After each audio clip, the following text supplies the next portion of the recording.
গুম খুনের প্রতিটি ঘটনা জাতিসংঘ দিয়ে তদন্তের দাবি জানিয়েছেন বিএনপির মহাসচিব মির্জা ফখরুল ইসলাম আলমগীর। শুক্রবার রাজধানীর নয়াপল্টনে বিএনপির দলীয় কার্যালয়ের সামনে আয়োজিত গুম হয়ে যাওয়া ব্যক্তিদের স্মরণে জাতিসংঘ ঘোষিত আন্তর্জাতিক গুম প্রতিরোধ দিবসে এ কথা বলেন তিনি। স্মরণ সভায় তিনি বলেন, গুমের শিকার পরিবারের দায়িত্ব রাষ্ট্রকে নিতে হবে এবং ভাতার ব্যবস্থা করতে হবে। সারাস মাহমুদের আরও একটি রিপোর্ট।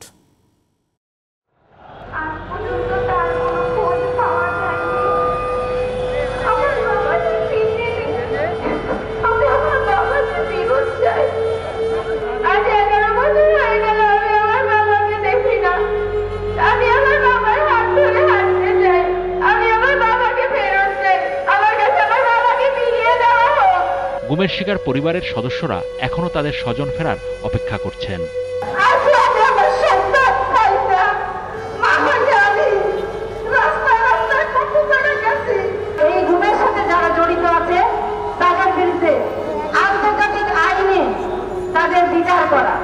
আওয়ামী লীগ ক্ষমতায় আসার পর থেকে গুমের মতো ঘৃণ্য অপরাধ করে গেছে বলে মন্তব্য করেছেন বিএনপির মহাসচিব মির্জা ফখরুল ইসলাম আলমগীর। গুম বিরোধী সনদে সই করা অন্তর্বর্তীকালীন সরকারের কাছে তিনি দাবি করে বলেন, জাতিসংঘের যে কমিটি এসেছে তাদের দিয়ে গত 15 বছরের সব মানবাধিকার লঙ্ঘনের তদন্ত করান, শুধু 2 মাসের করলেই হবে না। শুক্রবার বিকেলে রাজধানীর নয়াপল্টনে বিএনপির কেন্দ্রীয় কার্যালয়ের সামনে গুমের শিকার ব্যক্তিদের স্মরণে আন্তর্জাতিক গুম প্রতিরোধ দিবসে বিএনপির সংহতি সভায় বিএনপির মহাসচিব মির্জা ফখরুল ইসলাম আলমগীর এসব কথা বলেন। এই প্রথম বাংলাদেশে এই স্বৈরাচারের অপকর্মের বিরুদ্ধে তদন্ত করার জন্য জাতিসংঘ থেকে একটি দল এসেছে। 2009 সাল থেকে অত্যাচার, নির্যাতন, নিপীড়ন, হত্যাকাণ্ড যে গুম হয়েছে প্রত্যেকটি তদন্ত এই জাতিসংঘের কমিটি দিয়ে করতে হবে এবং তারই ব্যবস্থা নিতে হবে।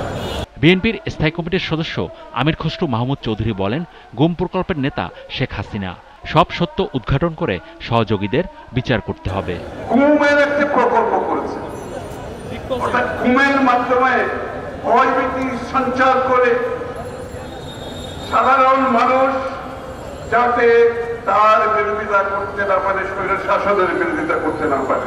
এদিকে গুমের শিকার বিএনপি নেতা সালাউদ্দিন আহমেদ বলেন, গুমের দায়িত্ব পালন করা জিয়াউল হককে গ্রেপ্তার করা হলেও তাকে ঠিকমতো জিজ্ঞাসাবাদ করা হচ্ছে না।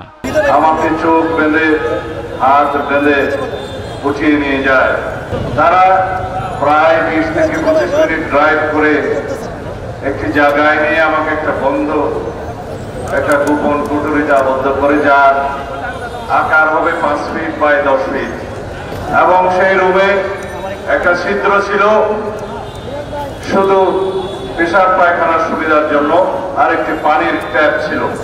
এখনো পূর্ণ গণতন্ত্র আসেনি মন্তব্য করে বিএনপি নেতারা বলেন, এই সরকারকে সহযোগিতা করা হবে যেন একটি সুষ্ঠু ও সুন্দর নির্বাচনের মধ্য দিয়ে পূর্ণ গণতন্ত্রের প্রতিষ্ঠা করা যায়।